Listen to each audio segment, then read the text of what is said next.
The morning sun cast long shadows across the marble courtyard of Buckingham Palace as Sarah Mitchell adjusted her press badge nervously. At 28, she had covered countless royal events for the London Herald, but today felt different. The annual Trooping the Color ceremony always brought excitement, yet something in the air seemed charged with anticipation she couldn't quite explain. Sarah had arrived early to secure the best position among the sea of photographers and journalists. Her editor, Marcus, had been particularly insistent that she capture something unique this year. "The same old shots won't cut it anymore," he had warned her just yesterday. "Find me something that tells a real story." As the crowd began to thicken around the palace gates, Sarah noticed him immediately. Guard Thompson stood perfectly still at his post, his red tunic immaculate and his famous bearskin hat positioned with military precision. But it wasn't his uniform that caught her attention. It was the way his eyes moved. Unlike the other guards who maintained their stoic expressions, there was something alive in his gaze as he watched the gathering crowd. James Thompson had been serving as a palace guard for 3 years now. The 25-year-old from Yorkshire had joined the military straight from school, and landing this prestigious position had been the proudest moment of his life. His mother still kept the newspaper clipping from his first day on duty tucked into her kitchen window. The job required absolute discipline. Guards were trained never to react, never to break character, and certainly never to acknowledge the tourists who tried everything from silly faces to outrageous poses to get a reaction. James had mastered this art of invisibility, becoming like a living statue that people photographed but never truly saw as human. But today was testing his resolve in ways he hadn't expected. Sarah moved closer to the barriers, her camera ready. She had learned over the years that the best shots often came from unexpected moments, a child's wonder, a veteran's salute, or sometimes just the perfect play of light on ancient stones. She began taking pictures of the gathering crowd, the excited tourists and the patient guards. Through her lens, she watched Guard Thompson more closely. There was something compelling about him that made her keep returning to capture his image. Maybe it was the way he carried himself, or perhaps the subtle way his expression seemed to soften when children walked by. Most people saw the guards as part of the palace decoration, but Sarah was beginning to see the person beneath the uniform. The ceremony preparations were in full swing now. Royal staff moved with practiced efficiency, setting up viewing areas and checking security protocols. The sound of military bands practicing echoed across the courtyard, mixing with the chatter of hundreds of visitors who had come from around the world to witness this piece of living history. James felt the familiar weight of responsibility on his shoulders. Every guard understood that they were not just soldiers but guardians of tradition, representatives of something larger than themselves. Tourists would return home with photos that would last lifetimes, and in those images the guards would be frozen in time, symbols of British heritage and royal dignity. Yet as the morning progressed, James found his attention drawn repeatedly to the young woman with the camera. She wasn't like the typical tourist who pointed and giggled hoping for a reaction. Instead, she seemed to be studying him, not as a curiosity but as a person. It was unsettling in a way he couldn't quite understand. Sarah noticed the slight tension in the guard's jawline, and the way his breathing changed when she aimed her camera in his direction. She had photographed enough people to recognize when someone was aware of being watched. This guard, she could see his name tag read Thompson, was definitely conscious of her presence. The irony wasn't lost on her. Here were two people, both professionals doing their jobs, both trained to observe and document in their own ways, yet separated by protocols and expectations that made any acknowledgement impossible. She was there to capture moments, and he was there to provide them, while remaining completely detached from the process. As the crowd continued to grow, Sarah found herself thinking about the stories behind the scenes. What did Guard Thompson think about during these long hours of standing perfectly still? Did he have family watching at home? Was this just a job to him, or did he feel the weight of history in his role? The morning sun climbed higher, and the formal ceremonies would begin soon.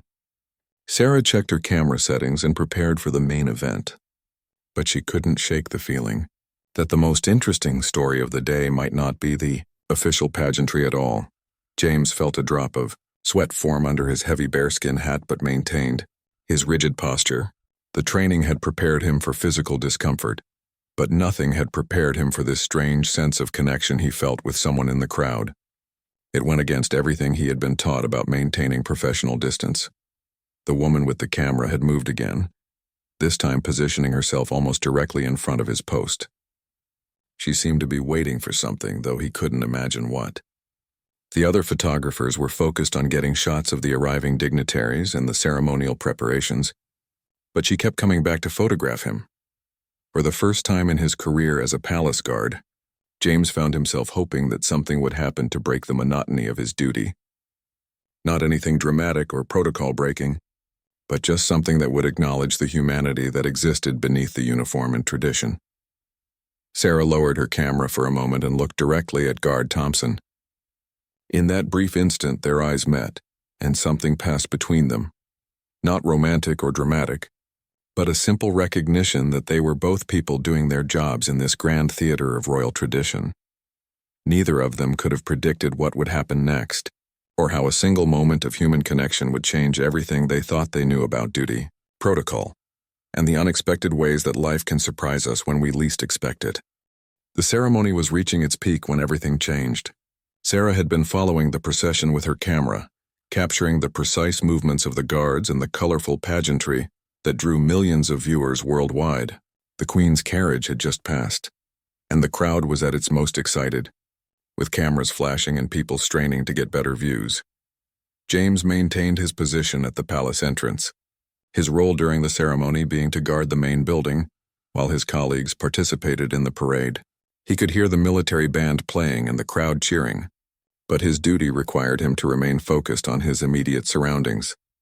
That's when he saw the little girl. She couldn't have been more than 5 years old, with curly blonde hair and a bright red dress that matched the guards' tunics. She had somehow slipped away from the crowd and was walking directly toward him, her small hand outstretched as if she wanted to touch his uniform.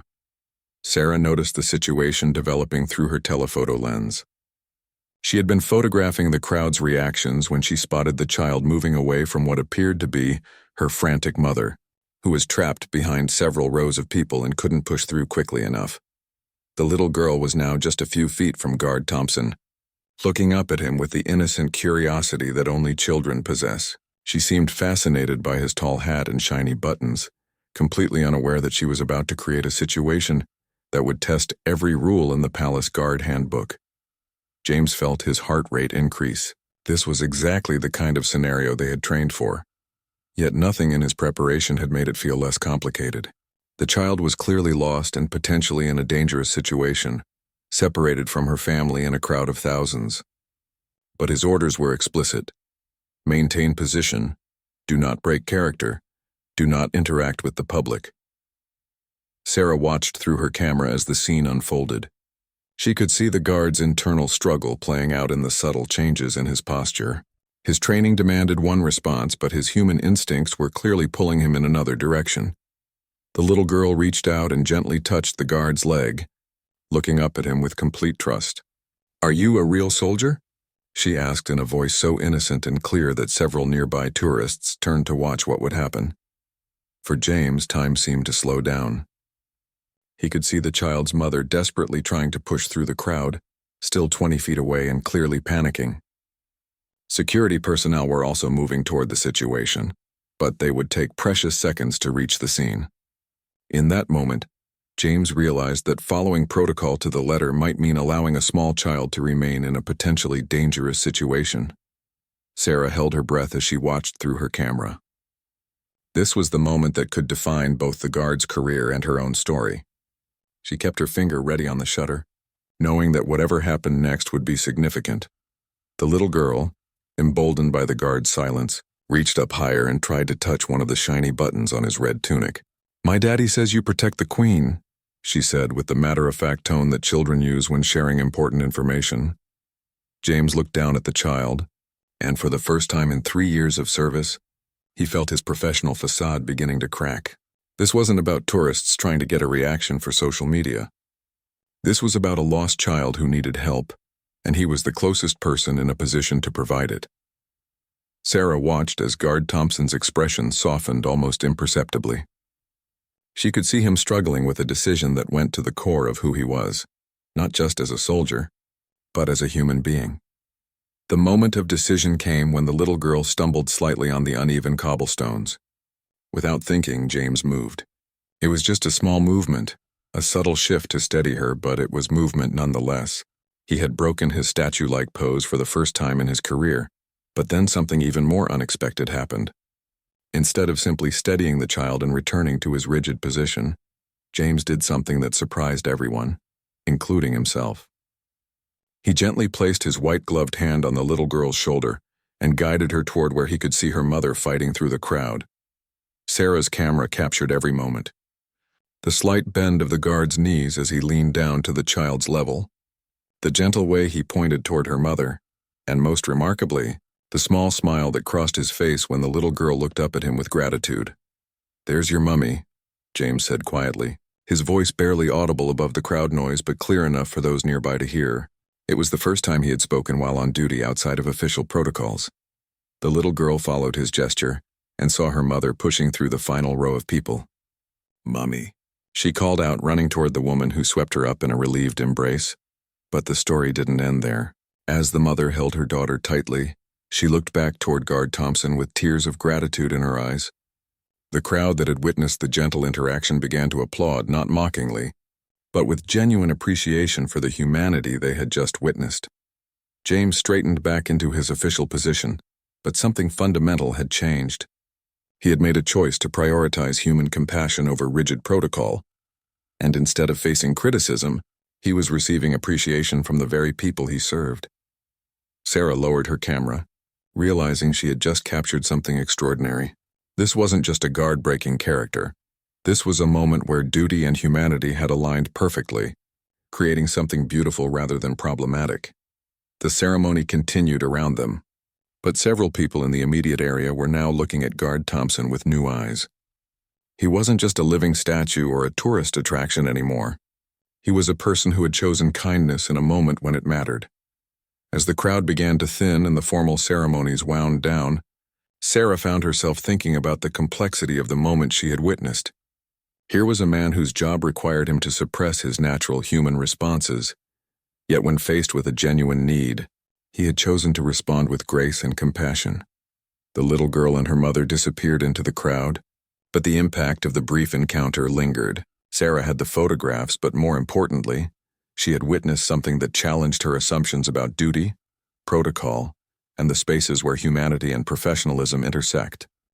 The ceremony had ended and most of the crowd was dispersing, but Sarah remained at her position near the palace gates. She was reviewing the photographs on her camera's small screen when she realized the full significance of what she had captured. The images told a complete story: the lost child, the guard's moment of decision, the gentle interaction, and the crowd's positive response. But as she looked at the photos more carefully, Sarah began to worry about the potential consequences for Guard Thompson. She knew enough about military protocol to understand that his actions, however well-intentioned, might be viewed as a serious breach of duty by his superiors. James was experiencing similar concerns as he maintained his post for the remaining hour of his shift. The immediate aftermath of the incident had been positive, with several tourists offering quiet words of thanks and appreciation. But now that the adrenaline was wearing off, he was beginning to process what he had done and what it might mean for his career. He had spent 3 years building an impeccable service record. His commanding officers respected him, his fellow guards looked up to him, and he had been mentioned twice in official commendations for his professionalism and dedication. All of that could be jeopardized by a single moment of deviation from protocol, regardless of the circumstances. Sarah made a decision that surprised even herself. Instead of leaving with the other journalists, she waited until the guard's shift change at 4 o'clock. She watched as Guard Thompson was replaced by another soldier and saw him walking toward the staff entrance at the side of the palace. "Excuse me," she called out, approaching him carefully. "Guard Thompson?" James turned, recognizing her immediately as the photographer who had been watching him throughout the morning. Up close, he could see that she was younger than he had initially thought, with kind eyes that reflected genuine concern rather than the predatory interest he sometimes saw from media personnel. "I'm Sarah Mitchell from the London Herald," she said, extending her hand. I photographed what happened earlier with the little girl. James felt his stomach drop.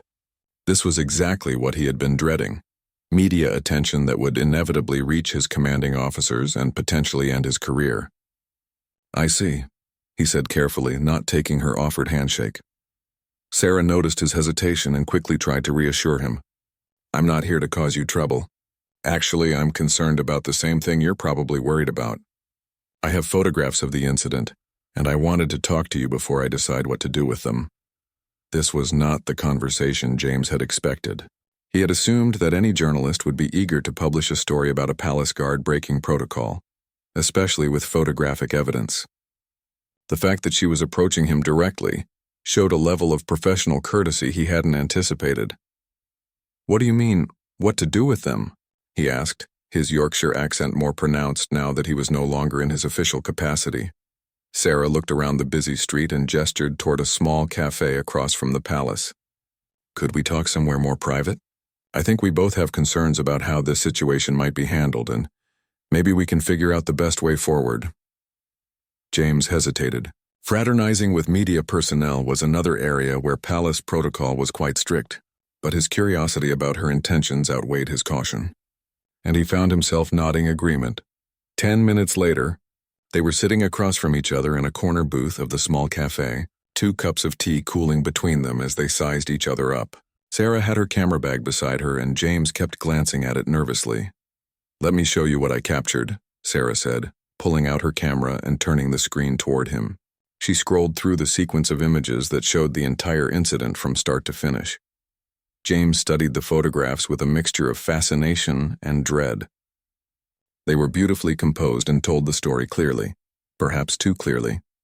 He could see his own face in several shots, and his expressions were more readable than he had realized in the moment. These are very good, he admitted reluctantly, but I'm sure you understand why I'm concerned about them being published. Sarah nodded. That's exactly why I wanted to talk to you. I could publish these with a story about a guard breaking protocol, but that's not the story I saw today. What I witnessed was someone making a compassionate choice when faced with a child in need. The question is whether there's a way to tell that story without putting your career at risk. James looked at her with new interest. What are you suggesting? I'm not entirely sure yet, Sarah admitted, but I've been thinking about it all afternoon. Maybe there's a way to frame this that shows the human side of the palace guards, without making it seem like a breach of duty. The crowd's reaction was overwhelmingly positive. That has to count for something. James sipped his tea thoughtfully. The thing is, whether the reaction was positive or not, I did break protocol. My commanding officers won't care about public sentiment if they feel discipline has been compromised. Sarah pulled out her notebook and pen. Tell me about the training you received for situations like that. What are guards supposed to do when there's a potential safety issue involving a member of the public? Well, that's the complicated part, James said, becoming more animated as he explained. We're trained to alert security if we see a potential problem, but we're also responsible for the immediate safety of everyone in our area. The official protocol would have been to maintain position and signal for assistance. But a 5-year-old girl doesn't understand protocol, and by the time security reached her, she could have been in real danger, Sarah finished. Exactly. And her mother was clearly desperate to get to her but couldn't push through the crowd fast enough. In that moment, following the letter of the law felt like it would violate the spirit of what we're supposed to be doing. Sarah was taking notes as he spoke, and James could see an idea forming in her expression. What if the story isn't about you breaking protocol, but about how the guards are trained to balance duty with public safety? What if this incident actually demonstrates that the system works because it produces soldiers who can make good judgment calls in unexpected situations? James considered this perspective. You think you could write it that way? I think the photos support that interpretation, Sarah said, scrolling through the images again. Look at this one. You can see you scanning for security personnel even as you're helping the child. And here you're clearly guiding her toward her mother rather than just randomly breaking character. These don't look like the actions of someone abandoning his duty, but of someone fulfilling it in the most appropriate way possible. For the first time since the incident, James felt a glimmer of hope. But would your editor go for that angle? Wouldn't he prefer a more sensational story? Sarah smiled. Marcus told me to find something that tells a real story, not just capture the same old shots. I think showing the humanity and judgment of the palace guards is a much more interesting story than guard breaks rules. The question is whether you're willing to trust me to tell it right. James studied her face, trying to read her intentions. Everything about this situation was unprecedented in his experience, but something about Sarah's approach made him feel that she genuinely wanted to do the right thing. "What would you need from me?" he asked finally. "Just an honest conversation about your job, your training, and what went through your mind today. Not for quotes necessarily, but so I can write about the situation with proper context and understanding." James made his decision. "All right, but I need your word that you won't publish anything that could end my career over trying to help a lost child." Sarah extended her hand again, and this time he took it. "You have my word. We're going to tell the story of a guard who did his job exactly right when it mattered most." Over the next 2 hours, Sarah learned more about the life of a palace guard than she had ever imagined possible. James spoke with surprising openness about the rigorous training, the pride he took in his service, and the daily challenges of maintaining perfect composure while being treated as a living tourist attraction. "People think we're just decoration," James explained, stirring his second cup of tea. "They don't realize we're active-duty soldiers with real security responsibilities. Every day we're watching for genuine threats while dealing with tourists who think it's funny to try to make us laugh or break character." Sarah was fascinated by the complexity of the role. "How do you tell the difference between someone who's just being silly and someone who might actually be dangerous?" "Training and instinct," James replied. "We learn to read body language, to spot unusual behavior patterns, and to assess potential threats quickly. But we also have to remember that most people are just excited to be here and don't mean any harm." As James shared more about his experiences, Sarah began to understand that what had happened with the little girl wasn't an aberration. It was actually the kind of judgment call that guards had to make regularly, just usually in less visible ways. "There was this time last year," James continued, "when an elderly gentleman collapsed near my post during a heat wave. Officially, I should have radioed for medical assistance and maintained position, but he was clearly having a medical emergency, so I made the call to provide immediate aid until help arrived. My sergeant commended me for it later, saying that saving someone's life takes precedence over protocol." "So there is precedent for guards making these kinds of decisions?" Sarah asked, her notebook filling with details that were reshaping her understanding of the story. "Absolutely. The thing is, those situations usually happen when there aren't hundreds of cameras pointing at us. Today was different because it played out in front of a crowd during a major ceremony." Sarah looked at her photographs again with this new context. "James, I think you might be worrying unnecessarily about the official response. If making judgment calls to help people is part of what guards are trained to do, then today might actually reflect well on your training and professionalism." James seemed unconvinced. "Maybe, but I've never seen another guard make such a visible deviation from standard posture during a public event. I'm still concerned about how it will be perceived by the chain of command." Their conversation was interrupted by Sarah's phone ringing. She glanced at the caller ID and saw it was Marcus, her editor. "I should take this," she said apologetically. "Marcus, yes, I got some great shots today. Actually, I think I might have something really special." "What, are you serious?" James watched Sarah's expression change from casual conversation to intense focus. She was taking notes rapidly and asking short-clipped questions. After several minutes, she hung up and looked at James with a mixture of excitement and concern. "We might have a problem," she said. "Or an opportunity. I'm not sure which yet." "What do you mean?" Sarah took a deep breath. "Someone else photographed what happened today and posted it on social media. It's already being shared thousands of times with the hashtag #CheersKindGuard. Marcus says the palace press office has been getting calls from news outlets wanting to know about the incident." James felt his heart sink. "So it's already out there?" "Yes, but here's the interesting part. The public response has been overwhelmingly positive. People are praising you for showing compassion while still doing your job. The comments are full of people saying things like, 'This is what real service looks like,' and, 'Finally, a guard who remembers he's human.'" James stared at her. "Really?"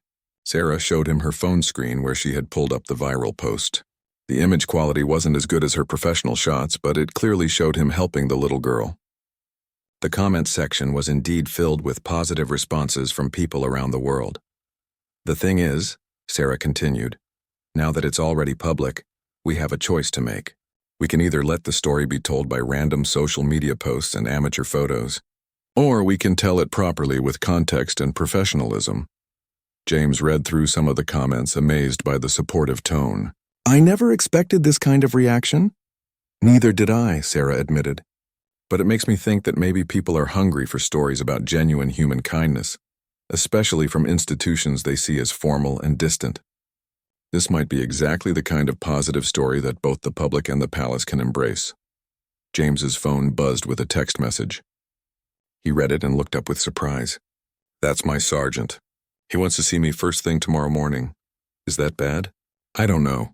It could go either way. James paused, thinking. Sarah, if you're going to write this story, I need you to do it right. I need people to understand that what I did wasn't about breaking rules or showing off. It was about a split-second decision to help someone who needed it. Sarah nodded seriously. That's exactly how I want to tell it. But I think we should also be proactive about this. If your sergeant is already aware of the situation, maybe we should consider reaching out to the palace press office ourselves. What do you mean? Well, if this story is already circulating, they're probably trying to figure out how to handle it. If we approach them with a thoughtful, positive article that shows this incident in the right context, they might prefer that to letting the narrative be controlled by social media speculation.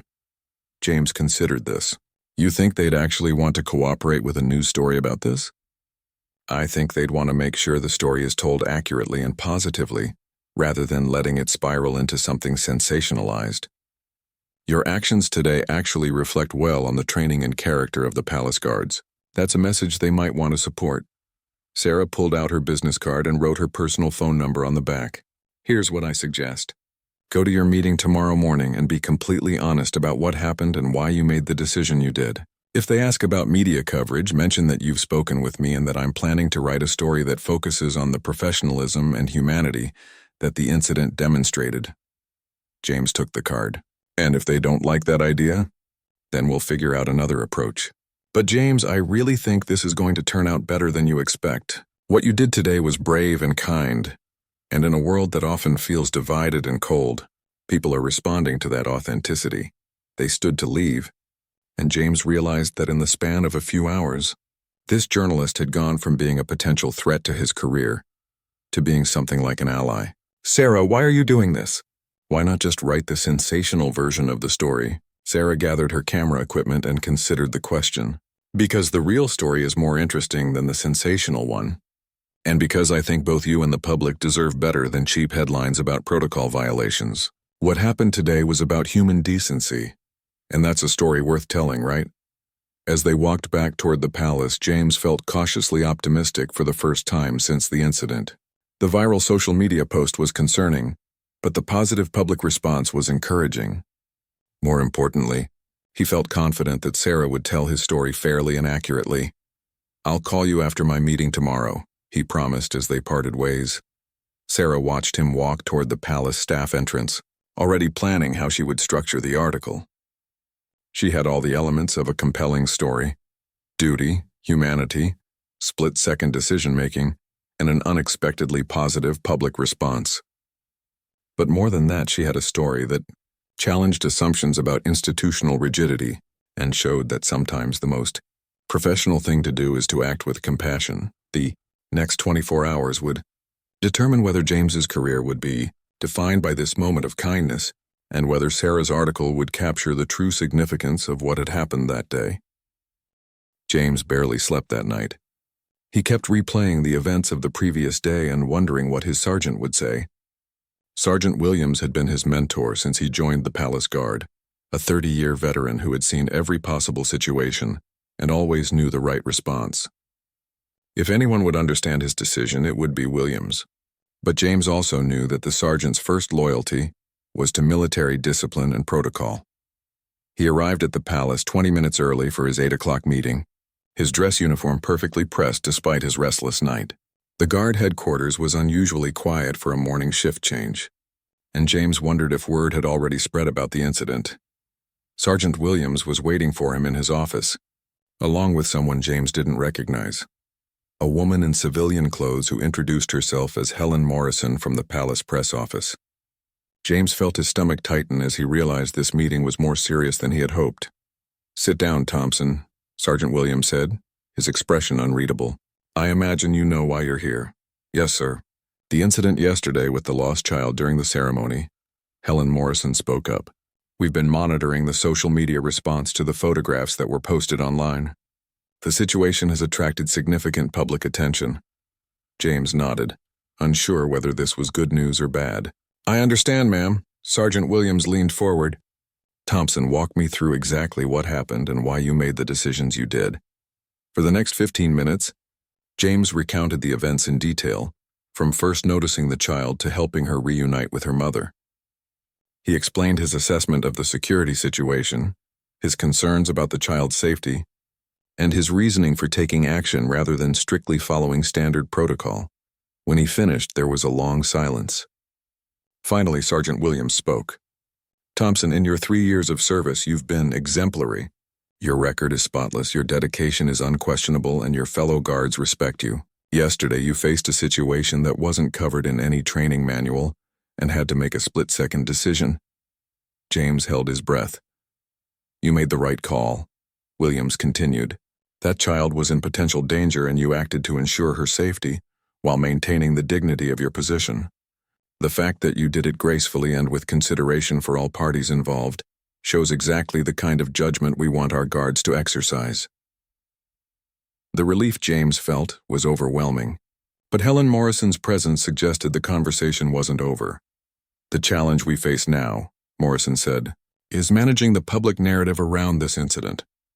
The social media attention has been largely positive, but it's also opened up discussions about Palace Guard protocols and the humanity of our security personnel." James wasn't sure if this was a good thing or not. "How can I help with that, ma'am?"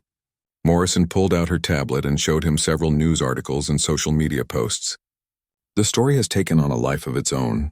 People are calling you the kind guard, and using this incident to talk about everything from military compassion to modern parenting. We need to get ahead of this narrative before it becomes something we can't control." Sergeant Williams nodded. "Thompson, you mentioned yesterday that you spoke with a journalist about the incident. A Sarah Mitchell from the London Herald?" "Yes, sir. She approached me after my shift. She had photographed the incident and wanted to discuss how she might write about it." "What was your impression of her?" Morrison asked. James considered his words carefully.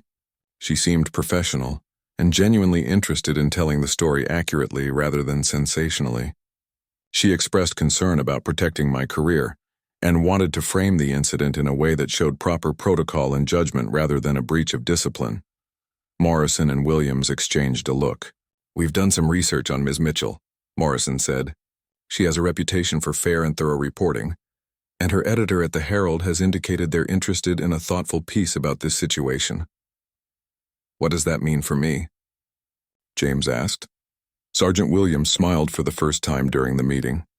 "It means, Thompson, that we'd like you to cooperate with Ms. Mitchell on an official interview.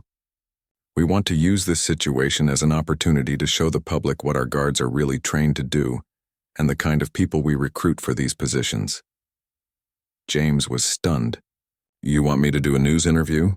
"A carefully managed one," Morrison clarified. "We'll work with Ms. Mitchell to ensure the article focuses on the professionalism and training that led to yesterday's positive outcome. This could actually be an excellent opportunity to improve public understanding of the Palace Guard role." "We've also had calls from the child's parents," Morrison continued. "They were so grateful for your actions that they've offered to participate in the story as well. The mother wants to publicly thank you and explain how your help made her feel about the security and kindness of the palace staff." James shook his head in amazement. "I never expected any of this." Sergeant Williams stood up. "Thompson, sometimes doing the right thing in the moment leads to unexpected consequences. In this case, those consequences appear to be positive. You've shown that our guards can be both professional and human, which is exactly the message we want to convey to the public." Morrison handed James a business card. "Ms. Mitchell is expecting your call this morning. We've already spoken with her editor and agreed on the basic parameters for the story. You'll have my support throughout the interview process." As James left the meeting, he felt like he was living in a completely different reality than the one he'd woken up to. Instead of facing disciplinary action, he was being asked to become the public face of a positive story about the palace guards. It was overwhelming and exciting in equal measure. He called Sarah from the corridor outside the sergeant's office. "James," she answered immediately. "How did the meeting go?" "Better than I ever could have imagined," he said, still processing everything that had happened. "They want me to do an official interview with you. They're supporting the story and want to use it to show the public what palace guards really do." Sarah was already at her desk at the London Herald when James called with the news. The positive response from the palace had exceeded even her most optimistic expectations. Within an hour, she was sitting across from Helen Morrison in a conference room at Buckingham Palace, discussing the parameters for what was shaping up to be one of the most significant stories of her career. "We want this to be authentic," Morrison explained. "The public response has shown us that people are hungry for genuine stories about the individuals behind the institution. James's actions yesterday demonstrated exactly the kind of character and judgment we value in our guards." Sarah reviewed her notes from the previous day's conversation with James. "I think the key is to show how his training and personal values aligned in that moment. This wasn't about abandoning protocol. It was about applying it thoughtfully in an unexpected situation." Morrison nodded approvingly. "Exactly. We'd also like to arrange for you to speak with the child's family. They've been overwhelmed by the positive attention this has received and are eager to share their perspective." 2 hours later, Sarah found herself in a comfortable sitting room within the palace, preparing to conduct the most important interview of her career. James arrived in his civilian clothes, looking nervous but determined. The formal setting seemed to put him more at ease. This was his workplace after all, and he carried himself with the quiet confidence she had noticed even during their first meeting. "Before we start," Sarah said, setting up her recording device, "I want you to know that I've spoken with several of your fellow guards this morning. They all said the same thing, that what you did yesterday was exactly what they would have hoped to do in the same situation." James seemed surprised. "They said that?" "Guard Martinez told me that you've always been the one they look to when difficult situations arise. Guard Peterson said you have a reputation for finding ways to help people while maintaining the dignity of the position. Yesterday wasn't an aberration. It was you being exactly who you've always been." The interview that followed was unlike anything Sarah had expected. James spoke eloquently about his motivation for joining the guards, the pride he took in protecting both the royal family and the public, and the careful balance required to be both approachable and professional. But what emerged most clearly was his genuine care for the people who visited the palace. "Every day, we see families who have saved for years to make this trip," James explained. "Parents bringing their children to see something magical, elderly couples fulfilling lifelong dreams, school groups learning about history. We're not just guarding a building, we're protecting their experience and their safety." Sarah asked about the specific moment when he decided to help the little girl. "What went through your mind in those seconds?" James was quiet for a moment, clearly choosing his words carefully. "I saw a child who was scared and separated from her family in a crowd of thousands of people. My training told me to assess the threat level, which was high. She could have been trampled or taken by someone with bad intentions. My experience told me that security personnel were too far away to reach her quickly. And my instincts told me that sometimes being a good soldier means being a good person first." The emotion in his voice was genuine, and Sarah could see why the public had responded so strongly to the images of him helping the child. This wasn't calculated public relations. This was someone who genuinely cared about doing the right thing. After the formal interview, Morrison arranged for Sarah to meet with Emma and David Clark, the parents of 5-year-old Lucy, the little girl from the previous day. They had driven down from Manchester specifically to thank James and to participate in the story. Emma Clark was still emotional when she described watching her daughter slip away in the crowd. "It was my worst nightmare as a parent," she said. "One moment she was right beside me, and the next she was gone in a sea of people.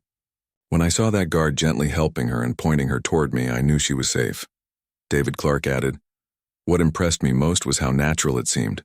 He didn't make a big show of it or draw attention to himself. He just quietly did what needed to be done, and then went back to his job. That's the kind of person I'd want protecting my family." Little Lucy, now safely in her mother's arms, was shy but clear about her impression of the guard. "He was nice," she said simply. "He helped me find Mummy." Sarah spent the afternoon crafting the article, weaving together James's story, the family's gratitude, and the broader context of what palace guards actually do. She included quotes from his colleagues and superiors, all painting a picture of someone who embodied the best qualities of both a soldier and a public servant. But as she wrote, Sarah found herself thinking about the larger implications of the story.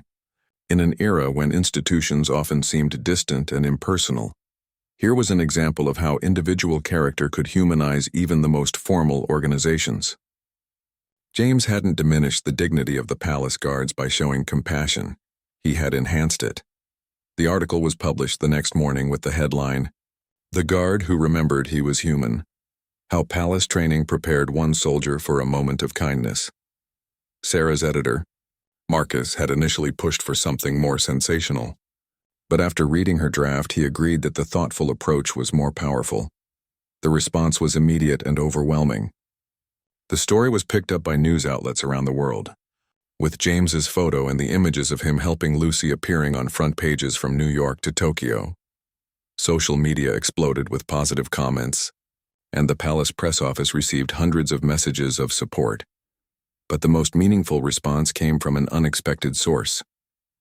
3 days after the article was published, Sarah received a call from a woman named Margaret Thompson, James's mother. "I wanted to thank you," the older woman said, her Yorkshire accent even stronger than her son's. "You could have written something that made him look foolish or reckless, but instead you showed people who he really is. I've been so proud of him since he joined the Guards, and now the whole world can see why." Sarah was touched by the call, but Margaret wasn't finished. "There's something else," she continued. "James called me last night to tell me that his commanding officer has recommended him for a commendation. They're saying that his actions exemplified the highest standards of the Palace Guard, and that he should be recognized for demonstrating how to balance duty with humanity." Sarah sat back in her chair, amazed at how the story had evolved. What had started as a potential career-ending breach of protocol had become a career-defining moment of recognition. "Mrs. Thompson," Sarah said, "your son did something remarkable that day, and not just because he helped a lost child. He showed that it's possible to follow the spirit of duty, even when it means adapting the letter of the law. That takes both courage and wisdom." After hanging up, Sarah looked at the framed copy of her article that Marcus had given her. Below the headline was the photo that had started it all, James gently guiding little Lucy toward her mother, his face showing both professional competence and genuine care. She realized that this story had changed her own understanding of what it meant to be professional.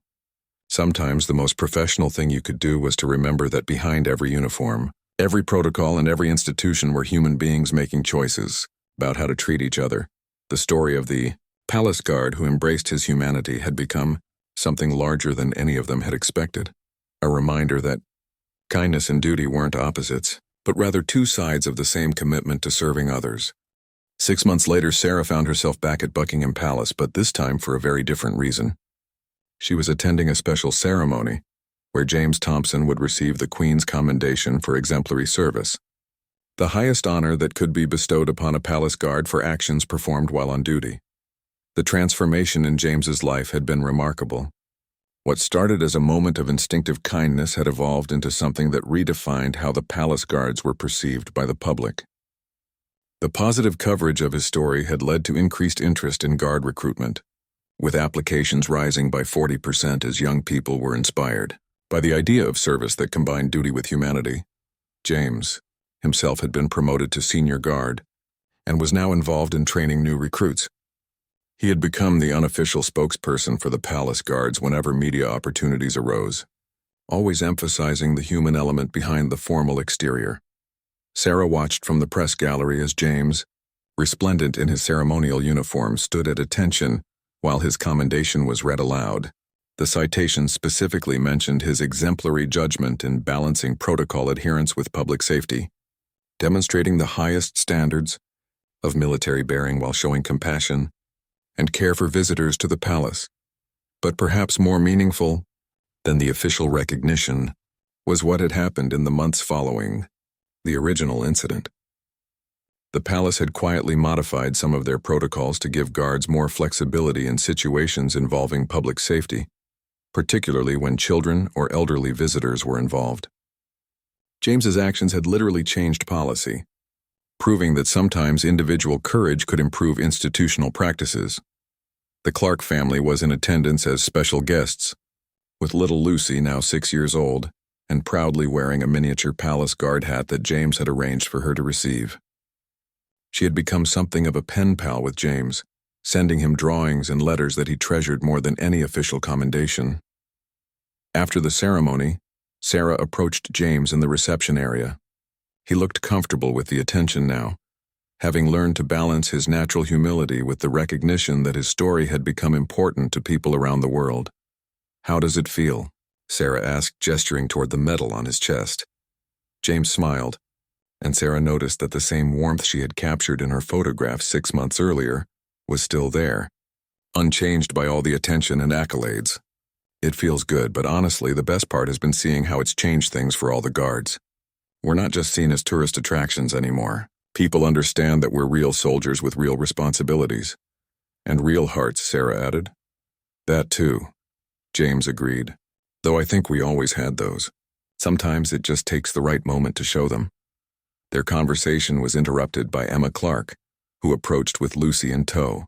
The little girl had grown noticeably in the past 6 months, but still remembered James clearly. "Guard James," Lucy called out, running toward him with the fearless enthusiasm that only children possess. James knelt down to her level, just as he had that day in the palace courtyard. "Hello, Lucy, I love your hat." "Mummy says you're a hero," Lucy announced matter-of-factly. "Are you really?" James considered the question seriously, as he did with all of Lucy's inquiries. "I think heroes are people who help others when they need it. That day when you were lost, I just did what anyone should do. I helped you find your mummy." "But not everyone would have done that," Emma Clark interjected quietly. "Not everyone would have risked their job to help a stranger's child." James stood up, still holding Lucy's small hand. "Mrs. Clark, I never saw it as risking my job. I saw it as doing my job. My job is to keep people safe, and that includes making sure little girls don't get lost in crowds." Sarah watched this interaction with the same fascination she had felt 6 months earlier. James's ability to see complex situations in simple, human terms was exactly what had made his story so compelling to people around the world. As the reception wound down, Sarah realized that this story had changed her career as well. The thoughtful, nuanced approach she had taken with James's story had become her signature style, leading to a promotion and opportunities to cover more significant human interest stories. She had learned that sometimes the most important stories weren't about scandals or conflicts, but about moments when people chose to be their best selves. 3 months later, Sarah received an unexpected call from the palace press office. They were putting together a documentary about the modern role of palace guards, and they wanted Sarah to serve as a consultant, helping to ensure that the guards' stories were told with the same care and authenticity she had brought to James's article. The documentary, when it aired, featured James prominently but also highlighted other guards who had gone above and beyond in their service. It showed the rigorous training, the genuine dedication to duty, and the human beings behind the iconic uniforms.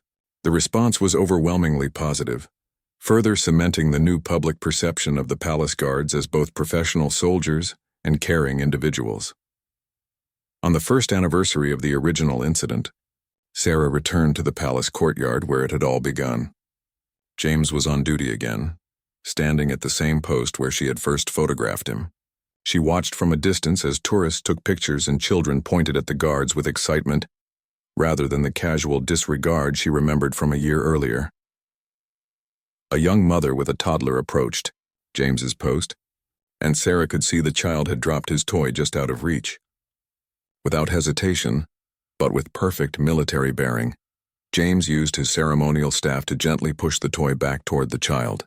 The mother smiled and mouthed, "Thank you," and James gave the slightest nod of acknowledgement before returning to his stoic stance.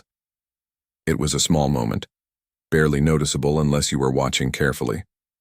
But Sarah recognized it as proof that James's story had changed more than just public perception. It had given the guards permission to be human while still maintaining their professional dignity.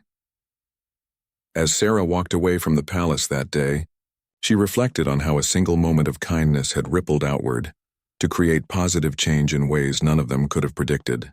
James's decision to help a lost child had redefined what it meant to be a palace guard, improved institutional policies, inspired public service recruitment, and reminded people that duty and compassion weren't contradictory values. The guard who remembered he was human had taught everyone else to remember the same thing. In a world that often seemed to reward cynicism and self-interest, James Thompson's story had become a reminder that sometimes the smallest acts of kindness could have the largest impact. Sarah still kept that first photograph on her desk, the one that captured the exact moment when James made his choice. Looking at it now, she could see something she had missed initially. It wasn't really a photo of a guard breaking protocol. It was a photo of someone discovering that the best way to do your job is sometimes to remember why you wanted to do it in the first place. The story of the palace guard and the lost child had ended, but the lessons it taught about courage, kindness, and the power of individual choice to create positive change would continue long after the headlines faded.